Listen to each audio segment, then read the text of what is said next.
ہم ان کے حالات تم سے صحیح صحیح بیان کرتے ہیں۔ وہ کئی نوجوان تھے جو اپنے پروردگار پر ایمان لائے تھے، اور ہم نے ان کو اور زیادہ ہدایت دی تھی، اور ان کے دلوں کو مربوط یعنی مضبوط کر دیا۔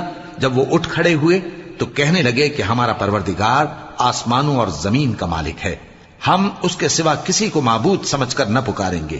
اگر ایسا کیا تو اس وقت ہم نے بے عقلی کی بات کی۔ ان ہماری قوم کے لوگوں نے اس کے سوا اور معبود بنا رکھے ہیں، بھلا یہ ان کے معبود ہونے پر کوئی کھلی دلیل کیوں نہیں ہلاتے؟